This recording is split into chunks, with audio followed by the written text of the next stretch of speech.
사랑의 원자폭탄 원조에 대해서 함께 은혜를 나누고자 합니다. 먼저 기도 드리시겠습니다. 사랑의 하나님, 오늘 사랑의 원자폭탄이란 주제로 함께 주님의 사랑에 대해서 알아가길 원합니다. 그리고 우리 하나님의 사랑으로 세상을 살아가길 원합니다. 지혜와 계시의 영으로 임하여 주시옵시고, 보혜사 성령님, 주님의 사랑과 은혜를 깊이 깨닫고 또 그 사랑으로 세상을 이겨갈 수 있는 그러한 귀하고 복된 삶으로 나아가도록 주님 도와주시옵소서. 모든 것을 주님께 부탁합니다. 함께하여 주시옵소서.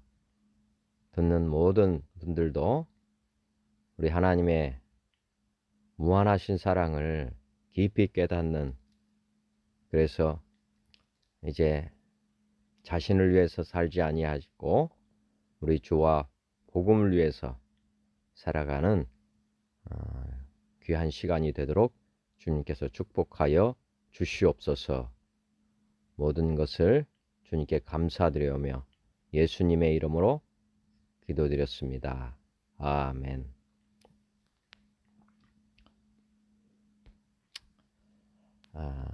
율법의 기원이라.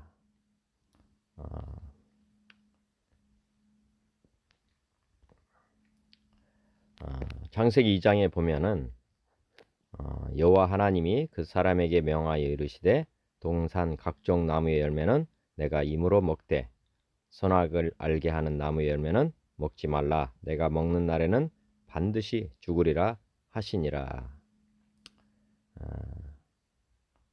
계명이, 첫 번째 계명이 바로 선악을 알게 하는 나무의 열매는 먹지 말라. 그의 결과는 반드시 먹는다고 반드시 죽으리라. 이렇게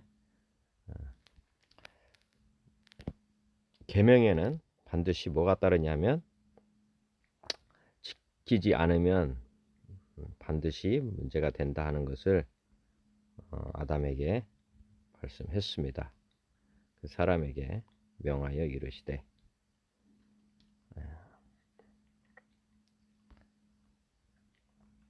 기원입니다. 율법의 기원은 창세기 2장에 나오고 있습니다. 그리고 죄의 기원, 죄의 기원은 창세기 3장에 나옵니다. 2장에서 율법의 기원이 나왔다면, 이제 3장에서는 이 율법을 어긴 내용이 나오는데,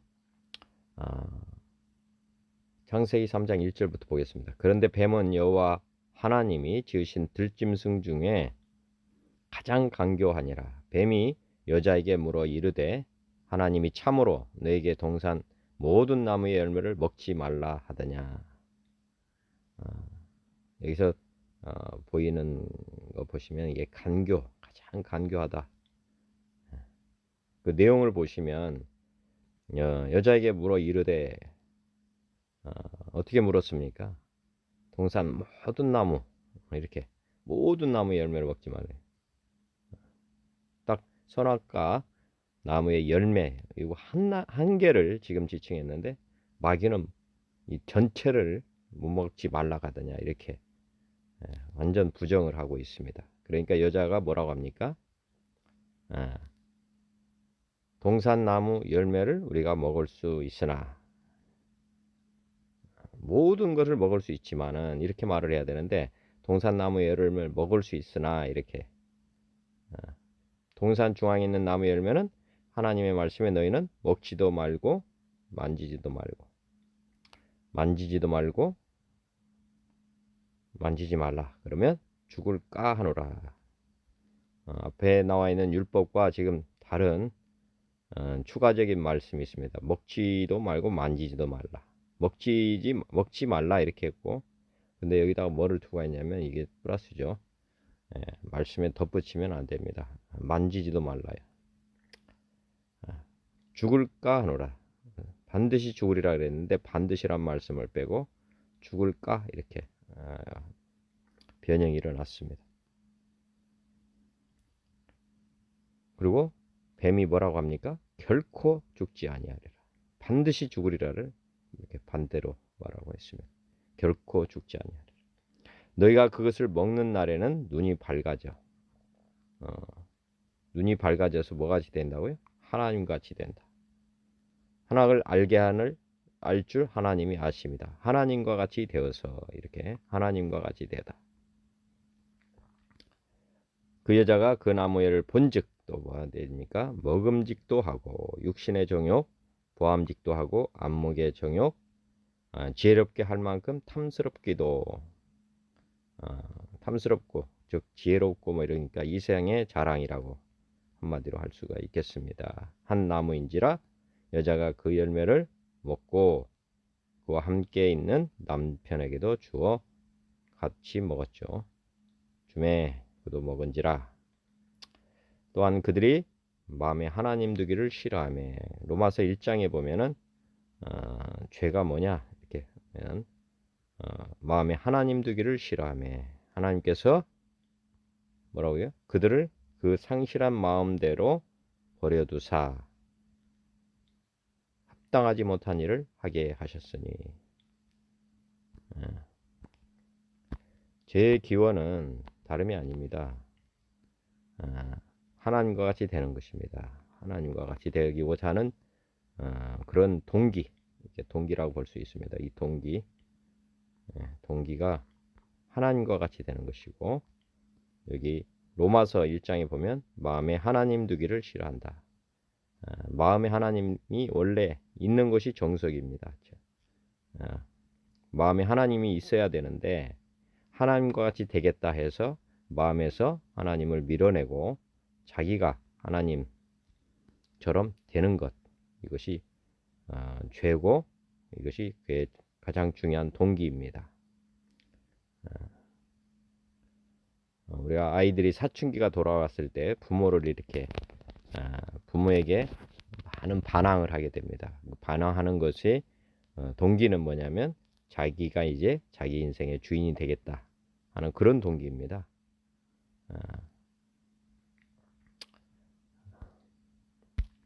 그리고 제 결과로는 반드시 죽으리라 했는데 창세기 3장에 보면 창세기 6장에 뭐라고 되어 있냐면 여호와께서 이르시되 나의 영이 영원히 사람과 뭐라고요? 나의 영이 하나님의 영이 영원히 사람과 함께하지 아니하리니 이것이 바로 사망을 얘기합니다. 로마서 3장 23절에도 보면 모든 사람이 죄를 범하였음에 하나님의 영광이 이르지 못하더니 모든 사람이 죄를 범하다. 동의하십니까? 죄는 뭐라고요? 마음에 하나님 두기를 싫어하는 겁니다. 하나님이 하나님과 같이 되어서 살아가기 때문에 모든 사람이 지금 현재 죄에 범했다. 이렇게 단정적으로 말씀하고 계십니다. 모든 사람이죠. 로마서 6장 20절 너희가 죄의 종이 되었을 때는 의에 대하여 자유로웠다. 지금 죄의 종, 사단의 종, 뭐 이렇게 보시면 되고 죄의 기원을 보면 마귀로부터 이렇게 나오죠. 마귀로부터 죄가 마귀로부터 이렇게 유혹이 돼서 그 다음에 하와가 됐고 죄의 종이 됐고 또 하와가 아담에게 이렇게 주므로 말미암아서 아담 또한 죄의 종으로 전락하고 말았습니다. 결과적으로 마음에 하나님이 없이 마음에 누가 온 겁니까? 마귀가 지금 자리를 차지하고 있다. 그렇게 보시면 될 것 같습니다. 반드시 23절에 보면 죄의 삭은 뭐라고요? 사망이다. 하나님 은사는 그리스도 안에 있는 영생이고 하나님의 은혜는 예수 안에 있는 영생이고 죄의 삭은 반드시 사망입니다. 사망이 쓰는 것은 뭐냐? 율법입니다. 선악과를 따먹지 마라. 이게 율법이었는데 그것으로 말미암아서 뭐가 들어온 겁니까? 사망이 들어오는 것이죠. 그것이 죄가 되는 것이고, 율법 1장 28절 말씀드린 것처럼 하나님 마음 내에 두기를 싫어하는 것. 죄의 결과 이제 마음에 하나님이 없다. 그렇게 보시면 되겠습니다. 죄를 짓게 되면 하나님이 우리가 함께 할 수 없는 그런 상태에 빠지게 되고, 결과적으로는 세상의 통치권이 누구에게 넘어가는 것입니까? 원래 하나님께서 아담에게 줬던 세상의 통치권이 창세기 1장에 있는데, 창세기 3장에서는 죄의 종으로 전락함으로 말미암아서 이 세상 통치권이 누구에게 넘어갔느냐? 창세기 1장 아까 했듯이 하나님이 아담에게 생육하고 번성하여 땅에 충만하라, 땅을 정복하라, 바다의 물고기와 하늘의 새와 땅에 움직이는 모든 생물을 뭐라고요? 다스리라. 지금 사람에게 이걸 복을 주시고 그들에게 이렇게 다스리라고 통치권을 이렇게 주셨는데, 3장에서 말씀드린 것처럼 선악과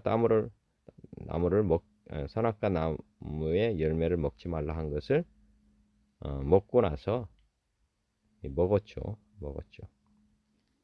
먹고 나서 지금 이 권세가 어떻게 됐다는 내용은 창세기에는 없습니다. 그렇지만 누가복음 4장 6절에 보면 이 모든 권위와 그 영광을 내가 내게 주리라.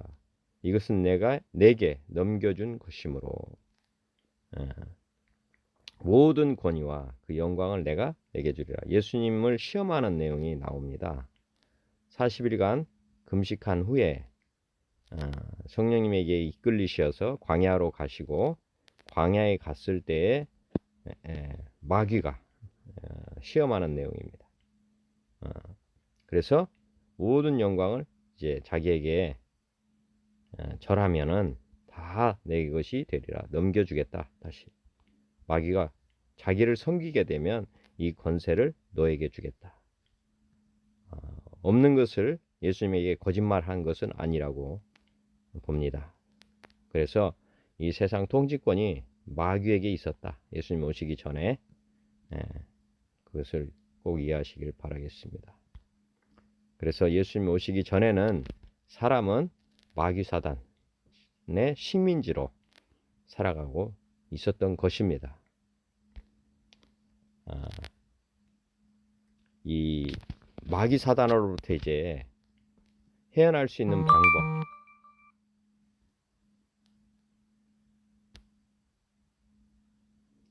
헤어날 수 있는 방법이 뭐냐? 예수님께서 하나님께서 구약의 제사의 방법을 제시하셨습니다. 아담이 에덴 동산에서 쫓겨나고 그 첫 번째 아들이 가인이고 두 번째가 아벨입니다. 그런데 이 가인과 아벨이 땅의 소산으로 제물을 삼아서 하나님께 드리는 내용이 창세기 4장에 나옵니다. 창세기 4장에 나오는데 갑자기 구원, 즉 제사하는 방법이 나오는 거예요. 근데 창세기 3장에 보면은 하나님이 아담과 하와에게 무엇을 입혀주냐면 가죽옷을 이렇게 지어 입히시는 내용이 나오고, 뜬금없이 가인과 아벨이 제사를 드리고 두 사람의 제사 제물이 다릅니다. 가인은 땅의 소산으로 드리고 아벨은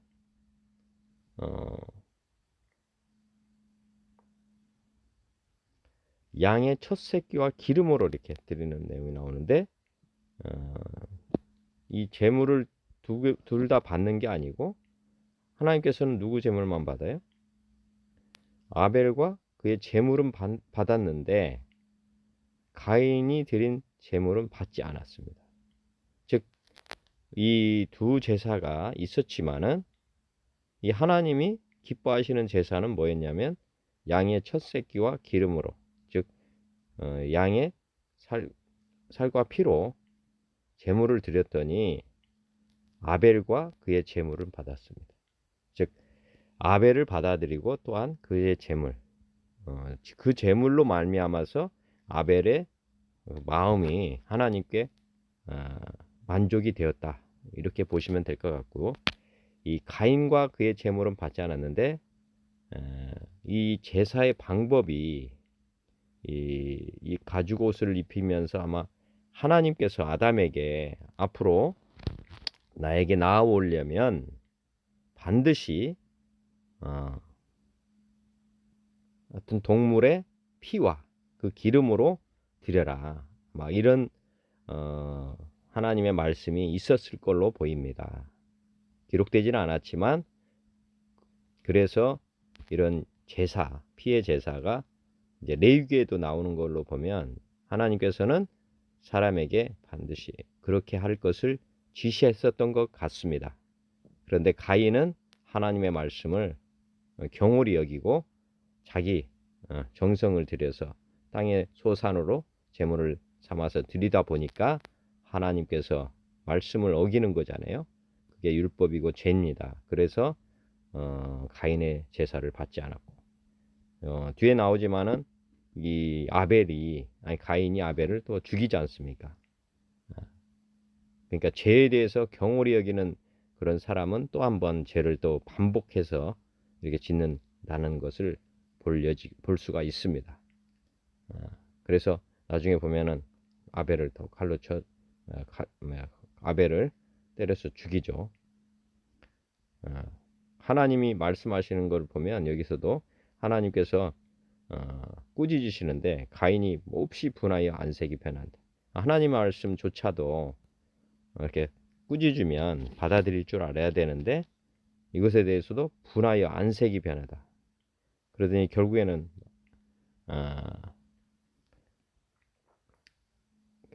아벨을 쳐서 죽여버린 그런 내용이 나오지 않습니까? 아벨을 쳐 죽여버렸습니다. 제사의 기준은 드리는 자의 기준이 아니고 하나님께서 제시한 방법대로 제사를 드려야 합니다. 예배의 대상에게 나아가기 위해서는 반드시 피해 제사, 속죄 제사가 필요합니다. 가인은 죄를 가벼이 여겼습니다. 가벼운 방법으로 속죄하는 걸 보면 그 사람의 마음을 알 수 있는 것입니다. 즉, 그 생물을 죽인다고 하는 것은 그만한 그 대가를 지불하는 것입니다. 그렇지만 이 소산으로 드리는 것은 큰 대가가 필요하지 않습니다. 동물과 식물은 그 정도로 큰 차이가 있는 거거든요.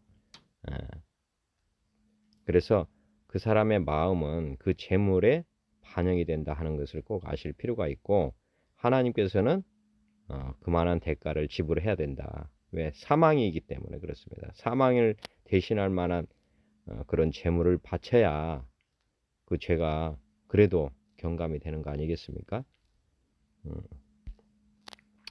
구약의 속죄제 드리는 법 보면 이제 레위기에서는 이제 구체적으로 이제 어떻게 보면 제사의 방법을 구체적으로 이제 우리 하나님께서 설명을 하신 내용이 나옵니다. 레위기 4장 27절에 보면 만일 평민의 하나가 여호와의 금령 중 하나라도 부지 중에 범하여 허물이 있었다가 그 범한 죄에 깨우침을 받거든 그는 흠 없는 암염수를 끌고 가서 그 범한 죄를 인하여 그것을 예물로 삼아 그 속죄제 희생의 머리에 안수하고 그 희생을 번제소에서 잡을 것이요. 누가 하는 것입니까? 평민 중에 하나가 깨우침을, 자기 자신의 죄에 대해서 깨우침을 받으면 그는 흑염소를 끌고 와서 그리고 누가 잡아요? 그 범한 죄를 인하여 그것을 예물로 삼고 그 희생 제물의 머리에 안수, 누가 합니까? 안수를 그가 하는 것입니다. 그리고 그 희생 제물을 잡아라. 그리고 나서 이제 잡은 결과를 누구한테 갖다 주는 겁니까? 제사장에게 갖다 주고 제사장은 손가락으로 그 피를 찍어서 번제단 뿔에 바르고 그 피 전부를 담 밑에 쏟고, 즉 예식을 하는 사람은 제사장이시지만 그 제물에 안수하고 당사자는 누구냐? 평민, 그 사람입니다. 죄를 지은 사람을 얘기하는 겁니다. 그렇게 드렸을 때 이제 여호와께서 향기롭게 이제 그 제물을 받는다. 즉 여기서도 아까 그 아벨과 그의 제물을 받은 것처럼 이 사람, 죄를 지은 사람과 그다음에 이 예물을 받는다. 그렇게 이해를 하시면 좋겠습니다. 다시 말씀드리면 제사장이 잡는 것이 아닙니다. 죄를 지은 자가 이게 흠없는 제물을 예물로 삼아서 안수하고 직접 잡아야 한다는 것입니다. 그러면 예수님이 오신 이유를 보시면 창세기에 보면은 기원이 나옵니다. 예수님이 오시기로 되어 있는 약속이 뭐냐면 창세기 3장 14절에 보면 이제 죄의 결과로 말미암아서 마귀 사단 하나님이 뱀에게 이르시되 내가 이렇게 하였으니 내가 모든 가축과 들의 모든 짐승보다 더욱 저주를 받아 배로 다니고 살아있는 동안에 흙을 먹을 것이다. 내가 너로 여자와 원수가 되게 하고 내 후손도 여자의 후손과 누구야? 여자의 후손과 원수가 되게 하리니 여자의 후손은 내 머리를 상하게 할 것이다. 너는 그의 발꿈치를 상하게 할 것이니라. 여자의 후손이라는 말이 나옵니다. 여자의 후손. 반대는 뭡니까? 남자의 후손이겠죠. 그런데 이 세상에 여자의 후손, 남자의 후손, 여자 뱃속에서 나오니까 다 여자의 후손입니까? 그러면 남자의 후손은 없지 않습니까? 그런데 반대입니다. 모든 사람은 다 남자의 후손입니다. 남자의 후손이란 말은 남자의 씨잖아요. 남자가 씨를 뿌려야 아이가 출산을 하게 됩니다. 그래서 일반적으로는 다 남자의 후손인 것입니다. 남자가 씨를 뿌려서 여자가 배에서 자라게 돼서 나오는, 농사로 보면 여자는 밭이라고 볼 수 있고 농작물의 씨는 남자라고 보시면 됩니다. 그래서 남자가 어떻게 보면 남자의 씨가 나오는 것이죠. 그런데 여자의 후손이라는 것은 남자를 통하지 않고 나오는 사람이 있을 것이다, 그 말입니다. 예. 이 남자를 모르는 여자가 낳은 한 사람이 있습니다. 그래서 사복음서에 보면 마리아가 성령으로 잉태돼서 예수님이 탄생이 되는데 예수님만 유일하게 남자의 씨가 아닌 성령님으로 잉태한, 그래서 이 예수님을 여자의 후손으로 이렇게 볼 수가 있는 것입니다. 마가복음 1장 24절에 나사렛 예수여 우리가 당신과 무슨 상관이 있나이까? 우리를 멸하러 왔나이까? 이게 귀신이 지금 예수님께 나와서 하는 얘기입니다. 여기 보면 창세기 1장에 나오죠. 원수가 되게 하고 머리를 상하게 한다. 이제 이 마귀를 멸하러 오신 이유가 이제 창세기 3장에 나오는 그 말씀을 이루기 위하십니다. 요한복음 12장 31절에 이제 이 세상에 대한 심판이 이르렀으니 이 세상 임금이 쫓겨나리라. 즉 예수님은 이 마귀를 심판하러 온 것입니다. 요한복음 8장 44절에 너희는 너희 아비 마귀에게서 났으니 너희 아비의 욕심대로 너희도 행하고자 하느니라. 그는 처음부터 살인한 자요 진리가 그 속에 없으므로 진리에 서지 못하고 거짓을 말할 때마다 제 것으로 말하나니 이는 그가 거짓말쟁이요 거짓의 아비가 되었음이라. 마태복음 1장 21절 아들을 낳으리니 그 이름을 예수라 하라. 이는 그가 자기 백성을 그들의 죄에서 구원할 자심이라. 예수님이 오신 목적은 두 가지입니다. 크게 마귀사단, 세상을 세상 임금을 심판하러 온 것과 그다음에 두 번째는 자기 백성을 그들의 죄에서 구원하기 위해서 이렇게 오시는 것입니다. 예수님은 구약에서 비춰진 어떤 존재이냐면 요한복음 1장 29절에 보면 이튿날 속죄양으로 오신 예수님입니다. 이튿날 요한이 예수께서 자기에게 나오심을 보고 이르되 세상 죄를 지고 가는 뭐라고요? 하나님의 어린 양이다. 우리 모든 사람들을 속죄할 수 있는 그런 존재가 필요한데 뭡니까? 구약에서 양이었죠. 양. 예수님은 양의 본체이십니다. 하나님의 어린 양이다.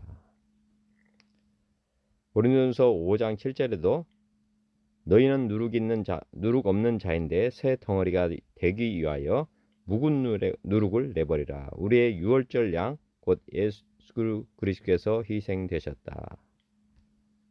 유월절 양이라고. 유월절 양. 하나님의 어린 양. 우리 심판에서 넘어가게 되는 그런 유월절 양이다. 우리를 건져줄 수 있는 분은, 살려줄 수 있는 분. 유월절 양은 다 아실 것입니다. 그 출애굽을 할 때 애굽에서 출애굽을 할 때 마지막 재앙이 있었습니다. 그 마지막 재앙이 뭐냐면 마다들을 죽이는 그런 재앙인데 문설주에다가 뭐를 바르면 양의 피를 바르면 그 집은 이렇게 넘어간다 하는, 그래서 재앙을 피해가는 그런 것이 있었는데 바로 그것이 유월절 양입니다. 심판을 벗어나는 거죠. 베드로전서 1장 18절에 너희가 알거니와 너희 조상이 물려진 헛된 행실에서 대속함을 받은 것은 은이나 금같이 없어질 것으로 된 것이 아니요 오직 흠없고 점없는 어린 양 같은 그리스도의 보배로운 피로 된 것이다. 요한계시록 5장 6절에도 내가 또 보니 보좌와 내 생물과 장로들 사이에 한 어린 양이 서 있는데 예수님은 어떻게 오셨다고요? 속죄 양으로 오셨습니다. 속죄 양, 그것을 아까 그 레위기 말씀에 잘 비춰보시면 우리가 예수님을 지금 어떤 게 해야 되는지가 보이실 겁니다. 하나님의 독생자 예수를 속죄 양으로 보내주신 하나님의 사랑. 하나님의 사랑이 어떤 사랑입니까? 요한복음 3장 16절에 하나님이 세상을 이처럼 사랑하사 독생자를 주셨으니, 어떻게 사랑해요? 이처럼 사랑하사 독생자를 주셨으니 이는 그를 믿는 자마다 멸망치 않고 영생을 얻게 하려 하심이라. 속죄 양으로 이렇게 주셔서 제물로 삼도록 하셨다. 우리가 아직 죄인 되었을 때 그리스도께서 우리를 위하여 죽으심으로, 이렇게 번역은 이렇게 됐지만은 실질은 뭐냐면 우리가 죄인 됐을 때에 우리를 죄에서 깨닫게 하시고 그리스도께서 우리의 속죄 양이 되셔가지고 하나님께 바쳐지는 제물이 되어 주셨다, 그런 것입니다. 하나님께서 우리에게 대한 자기의 사랑을 확증하셨다. 우리를 얼마나 사랑하셨느냐. 아마 저도 누군가를 사랑하는데 제가 가장 아끼던 것을 표현을 한다면, 누군가를 사랑하는데 그 사랑에 대한 정도가 어느 정도인가를 보여주기 위해서는 뭐가 필요하다고요? 그 사랑에 대한 대가를 보면 알 수가 있는 거 아니겠습니까? 그러니까 가인과 아벨이 제사를 드렸을 때 그 사람의 마음은 어디에 보인다고요? 제물이 어느 정도 되느냐에 따라서 그 사람이 그것에 대해서 느끼는 정도가 표시가 되는 것입니다.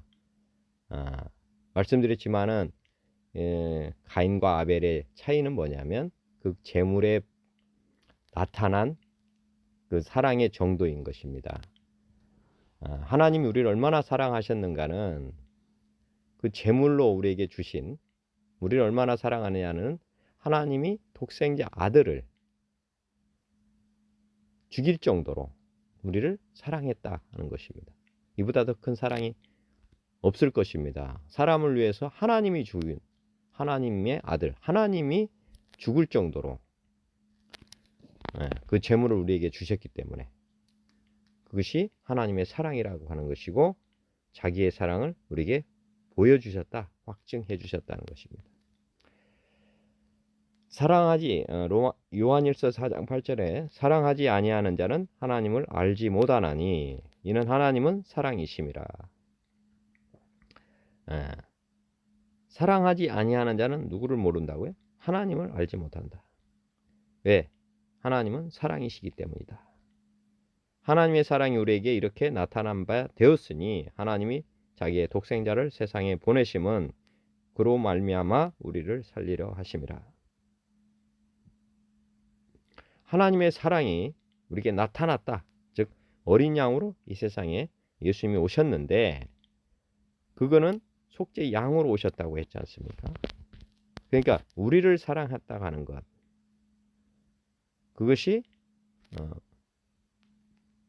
그 확증을 해주셨고, 이 사랑을 깨달은 사람은 반드시 뭐를 하게 돼 있다는 것입니까? 사랑하게 된다는 것이죠.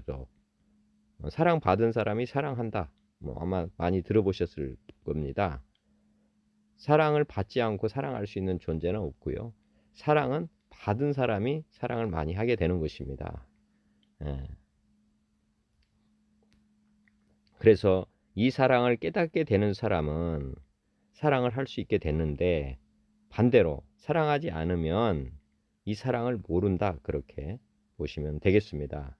사랑은 여기 있으니 우리가 하나님을 사랑한 것이 아니요 하나님이 우리를 사랑하사 우리 죄를 속하기 위하여 화목제물로 그 아들을 보내셨음이니라.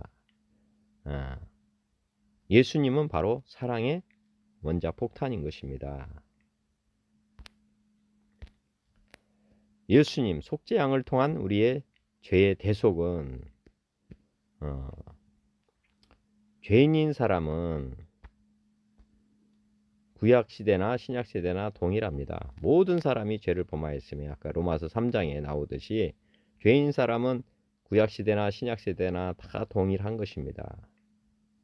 제사 드리는 방법은 신약시대에서도 본질적으로는 구약과 동일한 방식, 내교에서 우리 주님이 방법을 알려드렸죠. 본질적으로는 동일한 방식이라고 보시면 됩니다. 즉 죄인은 자기가 직접 제물에 안수하고 자기가 죽여서 피의 제사를 드려야 하는 것입니다. 즉 각 개인이 주님 앞에 나아가야 된다, 그런 것입니다. 신약시대는 제사를 드리는 제물이 짐승에서 뭘로요? 예수님 어린 양으로, 즉 신약시대는 구약시대보다는 더 나은 제물, 동물이 아니고 하나님의 아들, 즉 하나님으로 속죄를 하시는 것입니다. 하나님의 피로, 즉 예수님으로 우리가 제물을 삼아서 드리는 것입니다. 회개한다는 진정한 의미는 뭐냐면, 구약시대처럼 그 범한 죄에 대한 깨우침을 받을 때마다 자기 자신이 직접 예수님을 희생제물로 삼아서 하나님께 피의 제사를 드리는 것입니다. 이것이 진정한 의미의 회개인 것입니다. 회개를 아까 가인이 아벨이 제사를 이렇게 드린 것처럼 드려야 되는 것인데, 그 제물이 어떤 것이냐, 그것이 그 사람의 하나님께 대한 그 마음이 표출되는 것입니다. 회개를 입으로만 하는 것과 실제로 이렇게 제물을 진심으로 드리는 것은 전혀 다른 것입니다. 그러므로 반드시 회개를 함에 있어서는 이런 애통함과 통회함이 필요한 것입니다. 즉 우리가 예수님을 제물로 드리는 이런 고통이 따르는 것입니다. 고통을 지금 동물을 하나를 잡아도 굉장한 고통이 따라가고 굉장한 두려움이 나타나는 것입니다. 그러면 우리가 예수님을 이런 구약의 제사의 방법으로 드린다고 했을 때 그런 안수하고 그 다음에 잡는 이 과정이 그렇게 쉬운 과정은 전혀 아닌 것입니다. 거의 불가능한 것입니다. 한 번 제사를 그렇게 드리게 되어 있었던 것입니다. 회개를 통해 없이 애통함이 없이 한다고 하는 것은 가인과 같은 지금 제사를 드리고 있다고 하는 것이고, 그렇게 드리면 그 사람과 그의 재물을 하나님은 받지 않으십니다. 그것을 꼭 아셨으면 좋겠습니다. 예수님의 보혈, 피를 죄의 대속물로 믿고 드리는 회개를 할 때 하나님은 우리 죄를 어떻게 한다고요? 용서해 주시는 것입니다. 이사야서 53장 6절에 우리는 다 양 같아서 그릇 행하여 각기 제 길로 갔거늘 여호와께서는 우리 모두의 죄악을 그에게 담당시키셨다. 즉 예수님이 오시기 전에 이사야가 예언된 말씀입니다. 우리는 양 같아서 그릇 행하여 각기 제 길로 갔는데 하나님께서는 예수님을 통해서 우리 모두의 죄악을 예수님에게 담당시키겠다. 마태복음 20장 28절 인자가 온 것은 예수님이 온 것은 섬김을 받으리 함이 아니라 도리어 섬기려 하고 자기 목숨을 많은 사람에게 대속물로 주려 합니다. 마가복음 10장 45절 인자가 온 것은 섬김을 받으려 함이 아니라 도리어 섬기려 하고 자기 목숨을 많은 사람의 대속물로 주려 함이라. 갈라디아서 1장 4절 그리스도께서 하나님 곧 우리 아버지의 뜻을 따라 이 악한 세대에서 우리를 건지시려고 우리 죄를 대속하기 위하여 자기 몸을 주셨다. 디모데전서 2장 6절 그가 모든 사람을 위하여 자기를 대속물로 주셨으니 기약이 이르러 주신 증거니라. 베드로전서 1장 18절 우리가 알거니와 너희 조상이 물려준 헛된 행실에서 대속함을 받은 것은 음이나 금인같이 없어질 것으로 한 것이 아니요 오직 흠없고 점없는 어린 양 같은 보배로운 피로 한 것이다. 우리가 회개를 한다고 할 때 회개를 할 때는 예수님을 대속물로 우리가 바치는 것이다. 그것을 이렇게 바치지 않으면 예수님을 대속물로 해서 바치지 않으면 죄가 용서됩니까? 안 됩니까? 용서가 안 됩니다. 반드시 예수님을 대속물로 삼아서 드릴 때만 죄가 용서된다 하는 것을 아셔야 됩니다. 신약시대의 회개란 무엇인가? 신약시대에는 누구나 자신의 죄에 대해서 하나님께 직고를 해야 합니다. 각 사람이 반드시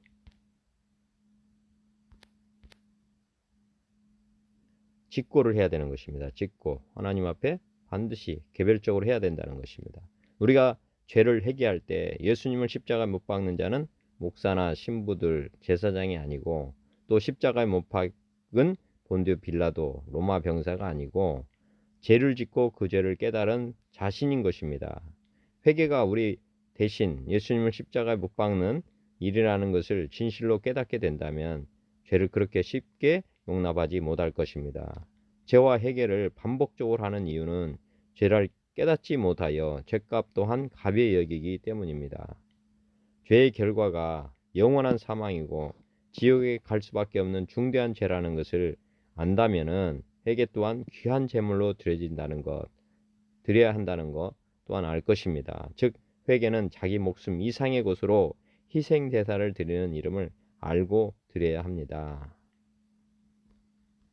회개를 조상들에게 곡식으로 제사 드리듯 가인과 같은 방식으로 피가 아닌 정성으로 드리면 되는 것이 아닙니다.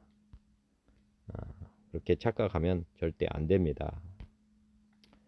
죄를 깨닫고 통회하며 회개 기도를 드리는 자에게 하신 약속이 있습니다. 사도행전 2장 36절 그런즉 이스라엘 온 집은 확실히 알지니 너희가 십자가에 못 박은 이 예수를 주와 그리스도가 되게 하셨다. 누가 죽였다고요? 너희가 십자가에 못 박은 이 예수를 하나님이 주와 그리스도가 되게 하셨느니라. 그들이 이 말을 듣고 마음에 찔려 통회가 일어났고요. 베드로와 다른 사도들에게 물어 이르되 형제들아 우리가 어찌할꼬 하거늘. 통회하며 회개가 일어나는 것입니다. 베드로가 이르되 너희가 회개하여 각각 예수 그리스도의 이름으로 세례를 받고 죄 사함을 받으라. 죄 사함을 받으면 아까 했듯이 회개하라고 하는 것은 예수님을 대속물로 바쳐라 그런 것입니다. 그러면 이게 세례를 받는다는 것이 바로 그 말씀입니다. 예수님을 대속물로 바쳐라. 그러면 죄 사함을 받게 된다. 그 사람에게는 성령의 선물을 받는다. 즉 하나님이 통회가 일어난 사람들에게는 마음의 중심에 하나님을 이제 두는 거 아닙니까? 그래서 하나님은 성령님을 보내주십니다. 즉 우리의 주인으로 이제 하나님께서 다시 들어오신다 하는 약속입니다. 이 약속은 너와 너희 자녀와 먼데 사람, 즉 이방인 우리를 부르신 자들에게 하신 것이다. 모든 먼데 사람, 주 우리 하나님이 얼마든지 부르시는 자들에게 하신 것이라. 모든 사람을 지금 칭한다고 봅니다. 모든 사람이 믿을 만한 증거 부활이 있기 때문에 그렇습니다. 또 여러 말로 확증하며 권하여 이르되 너희가 이 패역한 세대에서 구원을 받으라 하니 그 말을 받은 사람들은 세례를 받음에 이날에 신도의 수가 3,000이나 더하더라. 그 말을 받은 사람들, 즉 하나님의 말씀을 그대로 받아들인 사람들에게 하나님은 그대로 약속한 대로 이루어 주신다 하는 것입니다. 통회하며 이렇게 자복하고 예수님을 대속물로 바치는 사람은 즉 세례를 받는다는 뜻이 그런 의미가 있는 것입니다. 세례는 예수님을 제물로 드리는 행위입니다.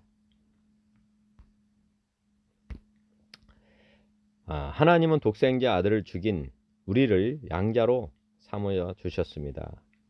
사랑의 원자폭탄 원조가 되셨다는 것입니다. 하나님이 아들을 속죄양으로 보내사 우리 죄를 용서해 주신 것뿐만 아니라 우리를 하나님의 아들로 입양시켜 주심으로 하나님은 사랑이심을 확증해 주셨습니다. 이게 놀라운 것입니다. 하나님은 하나님의 아들을 속죄양으로 보냈죠. 우리 죄를 용서해 주신 것뿐만 아니라 이렇게 해서 우리를 대속해 주셨는데 우리를 누구로 삼았어요?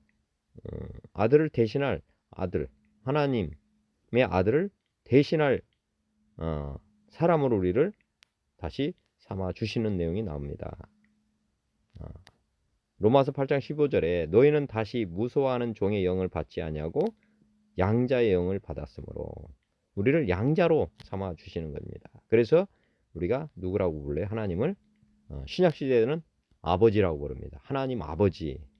이렇게 부르게 된 이유는 뭐냐면 사랑의 원자폭탄이 지금 터졌기 때문에 그렇습니다. 우리를 죄인에서 구원해 주셨을 뿐만 아니라 양아들로 삼아 주셨던 것입니다. 그러므로 우리가 하나님을 이제 아버지라고 부르게 된 것입니다. 유대인들은 지금도 하나님을 하나님으로 부르지 아버지라고 부를 수가 없습니다. 왜냐? 예수님을 대속물로 해서 제물을 바치지 않아서 사실은 죄가 그대로 있는 것이고요. 두 번째는 우리가 양자의 영을 받지를 못하는 것입니다. 그렇기 때문에 그들은 하나님을 아버지라고 부를 수가 없는 것입니다. 고아원에 아이들이 많지만은 그 아이들이 저 같은 사람을 아버지라고 부를 수가 없는 것입니다. 아버지라고 부르려면 그 아이들이 아버지라고 불러서 되는 것이 아니고 아버지가 뭐를 해줘야 되는 겁니까? 아버지 될 사람이 입양을 시켜줘야 되는 것입니다. 즉 우리가 아이를 지명해서 입양을 시킬 때만 그 아이는 저를 누구로 부를 수 있는 것입니까? 아버지라고 부를 수 있는 것입니다. 반드시 선행해야 될 것은 뭐냐면 하나님이 우리를 이렇게 삼아 주셔야지 우리가 아버지라고 부르는 것이고, 그렇기 때문에 이 세상 모든 사람들, 많은 사람들이 있지만 하나님을 아버지로 부를 수 있는 사람은 누구냐? 하나님으로부터 지명받은 사람입니다. 지명받기 위한 조건이 뭐냐? 이 땅에 대속물로 속죄양으로 오신 예수님을 제물로 드린 사람, 그 사람만 하나님으로부터 뭐를 받는다는 거예요? 자식이라고 인정을 받을 수 있다고 하는 것입니다. 에베소서 1장 5절에도 그 기쁘신 뜻대로 우리를 예정하사 예수 그리스도로 말미암아 자기 아들들이 되게 하셨다. 여기도 보면 우리가 예정하신 건 아까 약속이죠. 약속하신 것대로 다 자기 아들들이 되게 하신다. 로마서 5장 8절에 우리가 아직 죄인 됐을 때 그리스도께서 우리를 위하여 죽으심으로 하나님께서 우리에게 대한 자기의 사랑을 확증하셨다. 죄인인 우리를 얼마나 사랑하시느냐는 그분이 우리에게 주신 그 대속 제물의 가치를 보면 안다고 그랬죠. 우리를 얼마나 사랑하느냐는 바로 이 자기 아들을 줄 정도로 우리를 사랑하시고 계십니다. 로마서 5장 5절에 소망이 우리를 부끄럽게 하지 아니함은 우리에게 주신 성령으로 말미암아 하나님의 사랑이 우리 마음에 부은 바 되었다. 예수님을 속죄양으로 주셨을 뿐만 아니라 놀라운 사랑은 뭐냐면 우리에게 하나님 자신을 주신 것입니다. 성령님이 우리 향해 두르시죠. 그래서 하나님은 사랑이신데 우리가 하나님을 우리 마음 가운데 다시 성령을 보내주셔서 받는 거 아닙니까? 그래서 하나님의 사랑이 우리 마음에 이미 부은 바 되었습니다. 하나님 우리와 함께 하시는 것입니다. 사랑의 원자폭탄이란 그 이름으로 불리는 분이 있는데 우리나라에 손양원 목사님이라는 분이 있습니다. 손양원 목사님 내용을 잠깐 말씀드리면은 여수 순천 반란 때 손양원 목사의 두 아들이 동인하고 동신이라는 두 아들이 있었는데 형제를 반란 때 여수 순천 반란 때 손양원 목사의 두 아들을 죽인 자가 있습니다. 그게 안재선이라는 분인데 안재선이라는 사람은 학생이 있었습니다. 그는 체포돼 총살당할 운명에 처했습니다. 이 두 아들을 죽인 사람이죠. 이 소식을 들은 손양원 목사님은 계엄사령관에게 찾아가서 나의 죽은 아들들은 결코 자기들 때문에 친구가 죽는 것을 원치 않습니다. 그 애들은 친구의 죄 때문에 이미 죽었습니다. 만일 이 학생을 죽인다면 그것은 동인, 동신 두 아들의 죽음을 값없이 만드는 것입니다. 라고 하면서 학생의 석방을 간청하고 그래서 그의 간청을 받아들이게 되었고 손양원 목사님은 그 학생을 손재선이라 하여 자신의 아들로 삼고 양아들을 부산의 고려 성경고등학교에 수학하도록 하여 전도사로 키웠습니다. 즉 자기 자신 두 아들을 죽인 사람을 뭘로 했습니까? 양아들로 삼아서 교육을 시키고 이렇게 살아갔던 것입니다. 이것이 이제 손양원 목사의 사례지만은 말씀드린 것처럼 하나님은 우리 모두를 이런 원자폭탄 사랑으로 사랑하시는 것을 즉 우리를 양자가 되게 하사 그 사랑을 확증해 주셨습니다. 손양원 목사님은 이런 하나님의 사랑을 받았기 때문에 이런 사랑을 할 수 있었습니다. 원자폭탄 사랑을 할 수 있는 자는 이런 사랑을 받은 자들입니다. 하나님의 아들, 딸들은 그런 사랑을 이미 받았기 때문에 우리도 다 할 수 있는 사랑인 것입니다. 사랑의 원자폭탄 투하로 마귀 사단의 식민지에서 해방이 됐습니다. 구약시대는 이 세상은 어둠이었습니다. 이렇게 캄캄한 어둠이었는데 어둠 속에 이스라엘 백성은 이렇게 어떻게 보면 새장 속에 있는 그런 형국입니다. 빛이 있었긴 하지만 아주 조그만 이스라엘 땅. 전 세계로 보면 이스라엘 땅이 이런 구조입니다. 한 점 정도밖에 안 되는 거죠. 그런데 예수님께서 이 땅에 사랑의 원자폭탄, 이 식민지를 살고 있는 이 성도들을 구출하기 위해서 사랑의 원자폭탄, 십자가의 죽음과 부활 승천, 사랑의 원자폭탄 투하로 이 땅에 뭐가 일어난 겁니까? 예수님이 이 땅에 오심으로 마귀사단을 식민지를 삼았던 마귀를 깨뜨리고 권세를 다 뺏어버리고 우리를 이렇게 해방시키셔서 지금은 광명의 세상이 된 것입니다. 즉 우리가 일제 식민지 시대에 살다가 8.15 광복을 맞았지 않습니까? 그때 일본의 원자폭탄이 투하돼서 결국에는 일본이 항복을 한 것입니다. 마찬가지로 이 세상은 어둠이었는데 하나님께서 일방적인 사랑으로 예수님을 이 땅에 보내심으로 있다가 왔다 가셨죠. 우리를 해방시키기 위해서 오셨다가 가신 것입니다. 그래서 우리가 지금 광명을 맞이했습니다. 신약시대는 이제 하나님의 아들들이 사는 시대가 되었습니다.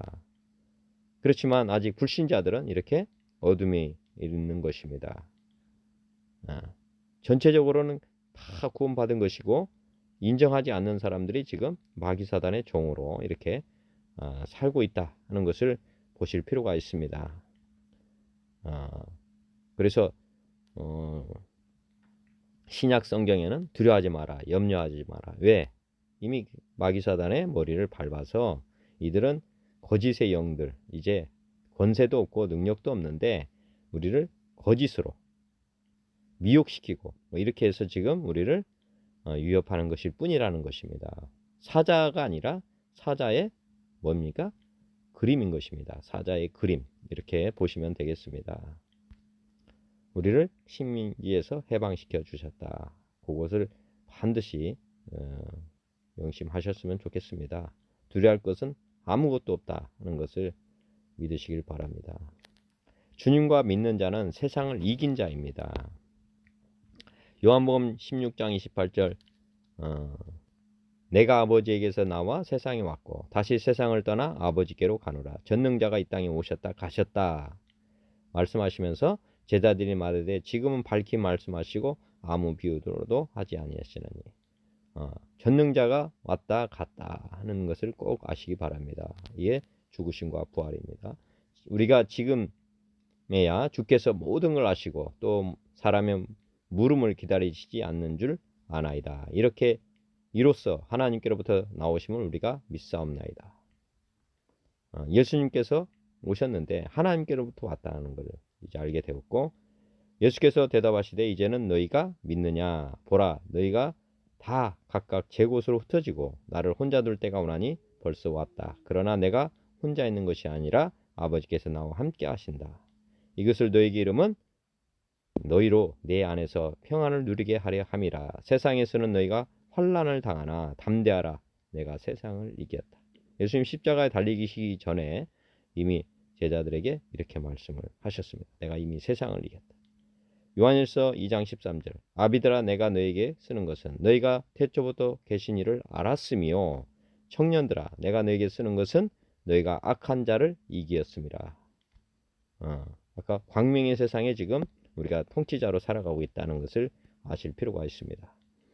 하나님의 아들들은 다 이긴 자가 되었다. 아이들아 내가 너에게 쓰는 것은 너희가 아버지를 알았으며 아비들아 내가 너에게 쓴 것은 너희가 태초부터 계신 이를 알았으며 형제들아 내가 너에게 쓰는 것은 너희가 강하고 하나님의 말씀이 너희 안에 거하시며 너희가 흉악한 자를 이기었음이라. 하나님의 말씀이 너희 안에 거하시고 너희가 흉악한 자를 이겼다. 요한일서는 마지막 우리가 보면 신약 성경의 뒷부분인데 뒷부분은 요한이 마지막에 이제 기술한 것으로 보입니다. 요한 1, 2, 3서와 요한 계시록 그 뒤쪽으로 가면 갈수록 사실은 우리 안에 놀라운 전능자의 모든 것이 다 우리 안에 있다 하는 것을 깨달으라고 하는 것입니다. 하나님의 사랑도 이미 부음바 되었고 하나님 말씀도 이미 우리 안에 들어와 있고 그렇게 믿으시면 됩니다. 우리가 하나님 말씀을 이렇게 우리가 믿는 것이 아니고 이미 그 말씀이 우리 안에 하나님 자체가 들어오셨기 때문에 말씀 또한 우리 안에 거하신다는 것을 믿으시면 되겠습니다. 요한일서 4장 4절 자녀들아 너희는 하나님께 속하였고 또 그들을 이겼나니 이는 너희 안에 계신 이가 세상에 있는 자보다 크십니다. 말씀드렸지만은 하나님이 떠난 자리에 예수님을 속죄 양으로 드린 사람에게는 성령 하나님께서 들어오시고 하나님께서 이미 우리 안에 주인으로 계시고 그리고 말씀도 있고 또 권능도 있고 그래서 우리가 세상을 이긴 자라고 하는 것. 너희 안에 계신 이가 세상에 있는 자보다 크다. 우리 안에 하나님이 계시기 때문에 우리가 싸우는 싸움이 아닙니다. 우리는 믿음의 싸움인데 우리 안에 하나님이 계시다는 믿음을 가진 사람은 이긴 자고 우리 하나님이 안에 계시지 않다고 생각한 사람은 길을 써도 지는 자입니다. 우리가 하나님을 우리 안에 거하심을 확증을 해야 되고 그것이 믿음입니다.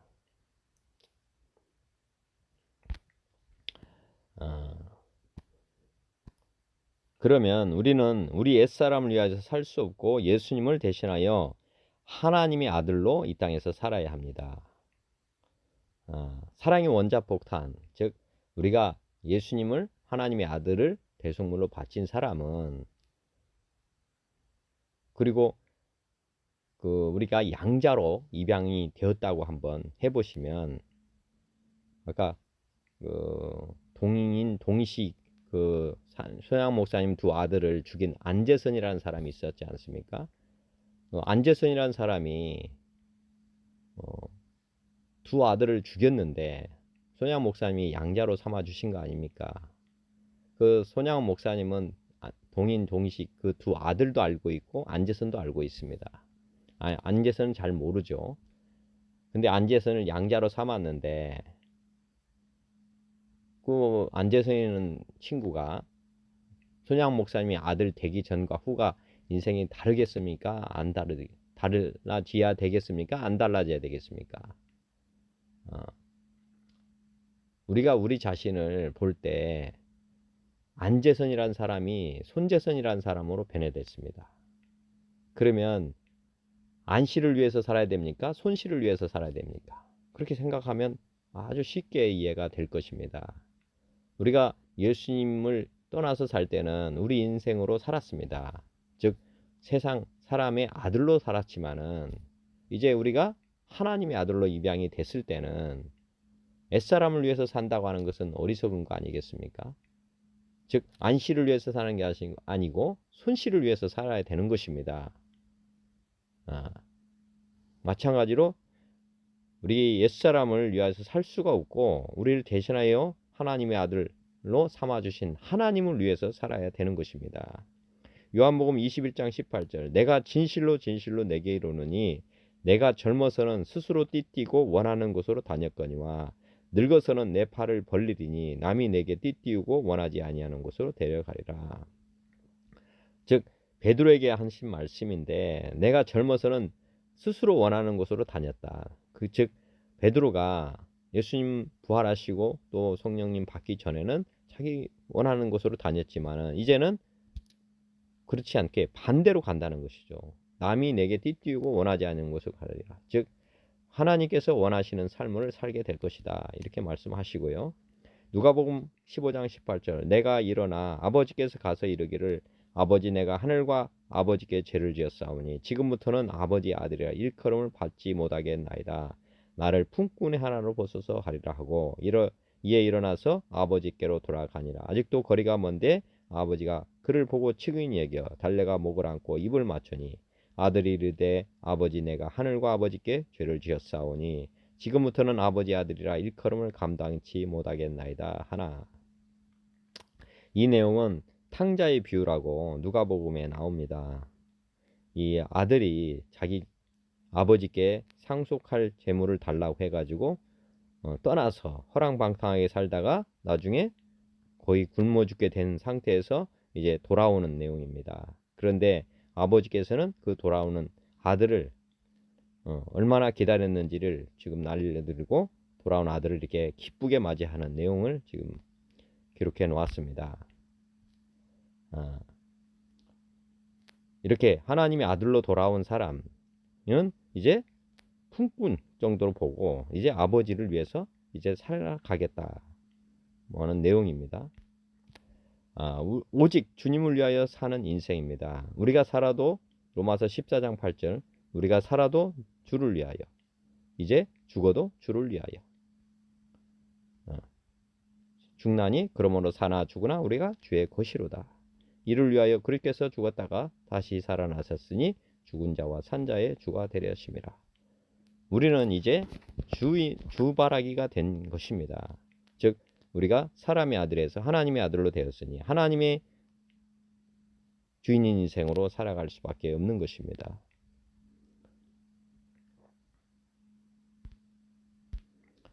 우리는 주님의 영원한 종으로 살아야 마땅합니다. 자유인을 포기한 종, 갚을 수 없는 사랑의 빚을 진 자입니다. 출애굽기에 보시면 이런 말씀이 나옵니다. 출애굽기 21장 4절에 만일 상전이 그에게 아내를 주어 그의 아내가 아들이나 딸을 낳았으면 그의 아내와 그의 자식들은 상전에게 속할 것이요 그는 단신으로 나갈 것이로되 만일 종이 분명히 말하기를 내가 상전과 내 제자를 사랑하니 나가서 자유인이 되지 않겠노라 하면 상전이 그를 데리고 재판장에게로 갈 것이요 또 그를 문이나 문설주 앞으로 데리고 가서 그에다가 송곳으로 그의 귀를 뚫을 것이라. 그는 종신토록 그 상전을 섬기리라. 로마서 13장 8절. 즉 출애굽기 21장에 보시면은 이제 7년이 되면 풀어주는 게 성경에 나옵니다. 그래서 자유인이 될 수 있도록 이렇게 해주는데 근데 문제는 뭐냐면 상전이 그에게 아내를 주었고 그의 아내가 아들이나 딸을 낳았습니다. 그래서 이제 한 가족을 이루었는데 그의 아내와 그의 자식은 상전에게 속할 것이고 그는 단신으로 나가야 됩니다. 즉 자기가 이제 자유인이 되긴 하는데 뭐가 문제입니까? 스스로 자기 자신만 나가야 된다는 것입니다. 그런데 종이 내가 상전과 누구요? 내 처자를 사랑하니 나는 뭐 하겠다? 자유인이 되지 않겠다. 즉 처자만 사랑해서 자유인이 되지 않겠다는 게 아니고 여기 보면 상전까지를 포함해서 상전과 처자를 내가 사랑하기 때문에 나는 종이 되겠습니다. 이렇게 이제 하는 것입니다. 포기를 하는 거죠. 상전이 그렇게 되면 귀를 뚫을 것이다. 귀 뚫린 종이라. 그는 종신토록 그 상전을 섬긴다. 그런데 중요한 것은 뭐냐면 이 사람이 종으로 살아도 행복했을까요? 불행했을까요? 종신토록 종으로 사는 것이 행복했을까? 불행했을까요? 저는 이분이 이 사람이 귀뚫린 종이 되어서 남들이 볼 때는 너는 영원한 종이다. 뭐 우리가 보면은 흔적을 가진다 하는 것인데 이렇게 이제 종의 표시를 자기 귀에다가 한 거지 않습니까? 근데 누가 한 거예요? 자기가 한 게 아니고 상전이 가서 하는 겁니다. 상전이 그를 데려다 하는 거예요. 상전이 흔적을 남겨주는 것이고 그러면 이 종이 괴로워서 받았을까요? 기쁘게 받았을까요? 굉장히 기쁜 마음으로 받았을 거로 저는 생각이 됩니다. 왜냐? 처자를 사랑한 것뿐만 아니라 상전을 사랑한다는 표시이기 때문에 그렇습니다. 주인을 잘 만났다 나는 그런 거죠. 로마서 13장 8절에 빚자 사랑의 빚 외에는 아무에게든지 아무 빚도 지지 말라. 남을 사랑하는 자는 율법을 다 이루었다. 이미 하나님을 사랑하는 자는 사랑하지 않는 자는 하나님을 알지 못한다 그랬잖아요. 남을 사랑하는 자는 율법을 다 완성이 되는데 이 사랑을 받은 자만 사랑을 할 수 있는 것입니다. 즉 우리가 하나님의 사랑을 받은 사람만 이렇게 종과 같이 자유인이 되는 것을 포기할 수 있는 것입니다. 사도 바울이 갈라디아서에서 이런 말씀을 기록했습니다. 6장 17절 이후로는 누구든지 나를 괴롭게 하지 말라. 내 몸에 예수의 흔적을 지니고 있다. 예수의 흔적은 뭡니까? 사랑의 흔적이죠. 사랑. 하나님을 사랑하기 때문에 이제 이런 흔적을 하나님께서 남겨주셨다는 것입니다. 귀를 뚫어주신 거죠. 하나님께서 사도 바울에게 귀를 뚫어주신 것입니다. 하나님의 사랑을 깨달은 사람이기 때문에 하나님께서 그 표시를 해주신 것입니다. 우리는 이런 예수님의 흔적을 다 어떻게 보면 지니고 살아야 되는 사람들인 것입니다. 아까 손양원 목사님 사례처럼 안시로 살면 안 되고 손시로 살 때 하나님께서는 그렇게 살겠다고 다짐할 때 하나님, 저는 이제 영원한 주님의 종입니다. 저는 영원히 주님을 주인으로 모시고 살겠습니다. 하면 우리 하나님께서 우리의 마음을 받으시고 이렇게 예수님의 흔적, 즉 사랑의 흔적을 남겨주신다고 하는 것입니다. 우리는 그렇게 받고 살아야 될 존재들이지 우리 인생 옛사람을 향해서 다시 돌아가서는 아니 된다 하는 것을 꼭 아셨으면 좋겠습니다. 우리는 무익한 종입니다. 출애굽기 아까 그 종과 같습니다. 누가복음 17장 7절 너희 중 누구에게 밭을 갈거나 양을 치거나 하는 종이 있어서 밭에서 돌아오면 그대로 와 앉아서 먹으라 할 자가 있느냐. 도리어 그대로 내 먹을 것을 준비하고 띠를 띠고 내가 먹고 마시는 동안에 수종 들고 너는 그 후에 먹고 마시라 하지 않겠느냐. 명한 대로 하였다고 종에게 감사하겠느냐. 이와 같이 너희도 명령받은 것을 다 행한 후에 이르기를 우리는 무익한 종이라 할지라. 우리가 하여야 할 일을 한 것뿐이라 할지니라. 즉 우리는 옛사람으로 살 이유가 없습니다. 이제는 하나님의 아들로서 살아야 되는 것이고 우리는 하나님의 사랑을 엄청나게 받았기 때문에 하나님의 사랑을 부음받았기 때문에 사랑의 확증을 우리는 가지고 있기 때문에 우리는 이제 영원한 종, 깃둘린 종으로 하나님께 드리며 살아야 하는 것입니다. 우리는 무익한 종입니다. 이렇게 할 뿐입니다. 우리는 깃둘린 종입니다. 이렇게 고백하면서 사도 바울과 같이 사는 것이 우리의 인생인 것을 아시면 좋겠습니다. 하나님의 우리와 영원히 함께 하시는 하나님의 사랑. 내가 너에게 분반 마태복음 28장 20절에 내가 너에게 분반 모든 것을 가르쳐 지키게 하라. 볼지어다 내가 세상 끝날까지 너희와 항상 함께 있으리라 하시니라. 마가복음 16장 20절 제자들이 나가 두루 전파할세 주께서 함께 역사하사 그 따르는 표적으로 말씀을 확실히 증언하시니라. 누가복음 24장 49절 볼지어다 내가 내 아버지께서 약속하신 것을 너에게 보내리니 너희는 위로부터 능력으로 입혀질 때까지 이 성에 머물러 있으라 하시니라. 사도행전 1장 8절 오직 성령님이 너에게 임하시면 너희가 권능을 받고 예루살렘과 온 유대와 사마리아와 땅끝까지 이르러 내 증인이 되리라 하시니라. 영원히 우리 하나님께서 우리와 함께 하신다고 하는 그런 말씀을 하시고 우리 안에 직접 성령님을 보내주셔서 우리와 함께 하고 계십니다. 이것이 하나님의 사랑인 것입니다. 하나님은 아들을 보내서 우리를 속죄해 할 수 있게 해주신 것뿐만 아니라 하나님 자신이 우리 안에 함께 오셔서 함께 살아 주시는 것입니다. 이보다 더 큰 사랑이 어디 있겠습니까? 말씀드린 것처럼 고아원에 아이들이 많지만은 그 아이들이 바라는 것이 있다면 무엇이겠습니까? 나를 입양할 줄 아버지를 기다리는 것 아니겠습니까? 우리는 고아처럼 버려져 있었습니다. 우리는 세상에 버림받은 자였었습니다. 그런데 하나님이 우리를 양자로 입양시켜 주셨습니다. 입양시켜 주시는데 엄청난 대가를 치른 아버지를 기억하실 필요가 있습니다. 그것이 하나님의 사랑입니다. 우리가 누구를 위해서 살아야 되는지 다시 한번 생각해 보시길 바랍니다.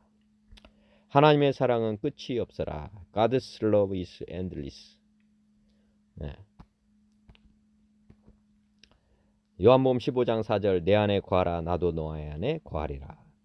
가지가 포도나무에 붙어 있지 아니하면 스스로 열매를 맺을 수 없음 같이 너희도 내 안에 있지 아니하면 그러하리라. 나는 포도나무요 너희는 가지라. 그가 내 안에 내가 그 안에 거하면 사람이 열매를 많이 맺나니 나를 떠나서는 너희가 아무것도 할 수 없음이라. 고린도서 13장 8절 사랑은 언제까지나 떨어지지 아니하되 예언도 패하고 방언도 그치고 지식도 패하리라. 그런즉 믿음, 소망, 사랑 이 세 가지는 항상 있을 것인데 그 중에 제일은 사랑이라. 요한일서 4장 7절 사랑하는 자들아 우리가 서로 사랑하자. 사랑은 하나님께 속한 것이니 사랑하는 자마다 하나님께로부터 나서 하나님을 알고. 사랑은 이웃에게 악을 행하지 아니하나니 그러므로 사랑은 율법의 완성이니라. 얼마나 하나님의 사랑이 무한하십니까? 영원하신 하나님의 사랑. 우리는 그 사랑을 받고 살아가는 사람이고 그 사랑이 우리 안에 함께 거하십니다. 우리는 하나님을 알 뿐만 아니라 하나님을 이제 사랑하는 사람이 이미 된 것입니다. 우리는 사랑하는 사람이 이미 된 것입니다. 우리 안에는 미움이 없습니다. 할 수가 없습니다. 이미 모든 율법을 이미 완성해서 우리 하나님께서 우리에게 사랑을 이미 다 채워주셨기 때문에 사랑하지 않고 살아갈 수 있는 사람은 없는 것입니다. 우리는 이 사랑을 깨닫고 살아가는 사람들인 것입니다. 하나님의 사랑 끝이 없습니다. 우리도 우리의 사랑이 끝이 없습니다. 우리도 사랑의 원자폭탄 손양훈 목사님과 같은 사랑을 할 수 있는 자가 된 것을 믿고 사시길 바랍니다. 마침 기도 드리겠습니다. 하나님 아버지, 사랑의 원자폭탄 원조라고 하는 주제로 오늘 말씀을 함께 나눴습니다. 이미 우리는 사랑할 수 있는 자로 변해져 있습니다. 그리고 세상을 이미 이긴 자가 되었습니다. 그리고 이제 사람의 아들이 아닌 하나님의 아들로 택함 받아 지금 완전한 자로 살게 되었습니다. 하나님 아버지, 오늘 이 사랑의 원자폭탄이라고 하는 하나님의 크신 사랑 확증하는 시간이 되기를 간절히 빌고 원합니다. 그리고 손양훈 목사님과 같이 우리도 사랑할 수 있는 자가 되었음을 깨닫고 하나님 아버지 우리가 사랑하며 살게 해 주시옵소서. 가정에서 또 직장에서 교회에서 또 만나는 모든 이웃들에게 하나님의 이 크신 사랑을 나누며 살아가는 복되고 거룩한 인생이 다 되게 하여 주시옵소서. 오늘도 사랑하며 살게 주님께서 도와주시고 인도하여 주시옵소서. 모든 것을 주님께 감사드렸고 예수님의 이름으로 감사하며 기도 올려옵나이다. 아멘.